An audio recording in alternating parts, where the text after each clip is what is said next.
RFK suspends campaign, endorses Trump.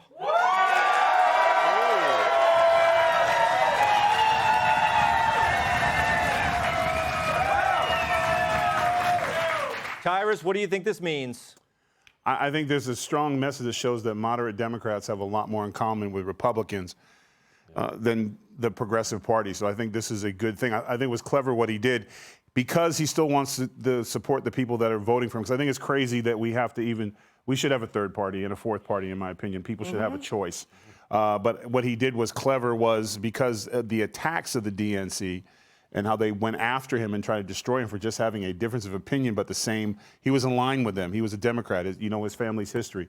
So what he did was he took his name off the ballot in the swing states, so he will have no bearing impact, which is a huge blow for the Democrats. But he's still running in blue states to give them another option. So basically what he did was a big, giant middle finger to the Democratic Party. So exactly.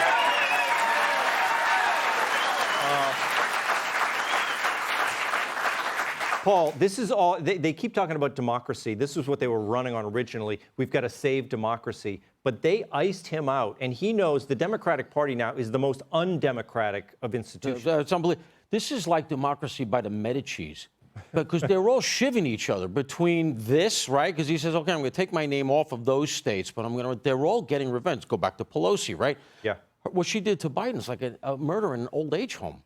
Right? I mean, between the two, it's just like she shivved him in the day room. Yeah. So, no, it'd be like when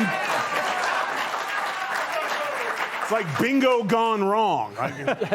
That's right. After a few too much Ensure. So, it really is like the mask comes off, and you see what politics is really about, but Democratic politics particularly, because that's a venerated name. And he could be the difference here because he is polling at, 1%, 2%, 3%. We all know this is going to be a very close election no matter where you stand. So this could matter. But his bus showed up at the protest field during the DNC. And I think I got a little bit of insight as to why maybe he's pulling out, because we have a clip. The bus pulls up, and it's filled with like 2 or 3 hipsters who are like wearing the wool caps, peak low and everything else. Oh, yeah. Everybody is screaming, yelling. The communists are all there, shouting them down. They hate Kennedy. These guys climbed up on top of the bus and started throwing out free T-shirts. All the communism went away. They Let's see it.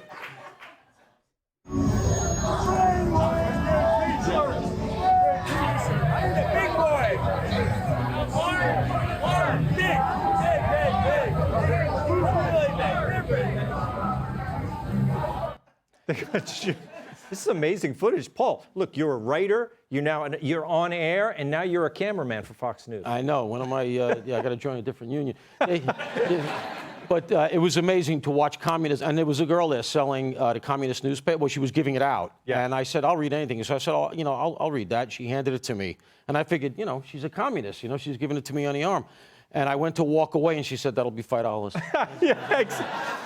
Fantastic. Kat, what do you think of this? This is big for Trump, or what percentage of the Kennedy vote you think Trump is going to get, especially in these swing states? Well, I think that it's not surprising to me that a lot of the support for Kennedy would go to Trump regardless, because I think a lot of it was people who are particularly pissed off about COVID. Yeah. And obviously Democrats were more so pro-lockdown, especially in some of these states. I mean, like here in New York City, we were locked down forever, it felt like.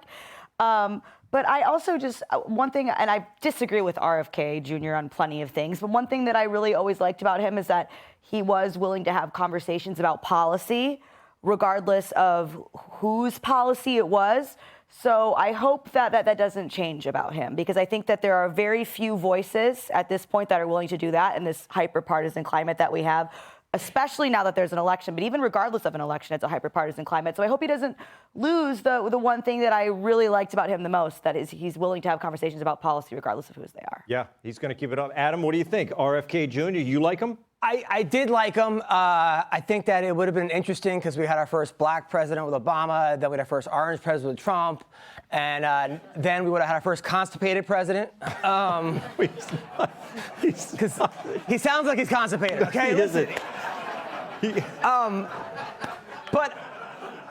But I think things got weird. It was getting weird. Like his stories that were coming out, like he had a worm in his brain. Yeah. And then Kamala Harris took the worm, put it in her tequila.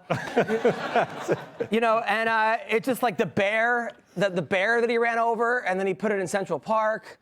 And like it just kept getting stranger. And then the bear would have survived, but he wasn't vaccinated.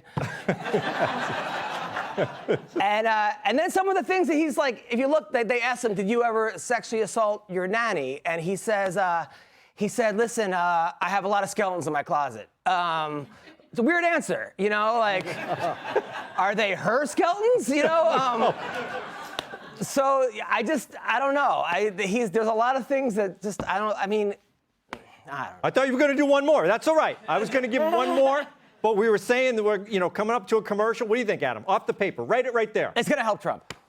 Up next. Yeah, you like that. Up next, manly forms of recreation that ward off women's infatuation. Hey, Sean Hannity here. Hey, click here to subscribe to Fox News YouTube page and catch our hottest interviews and most compelling analysis. You will not get it anywhere else.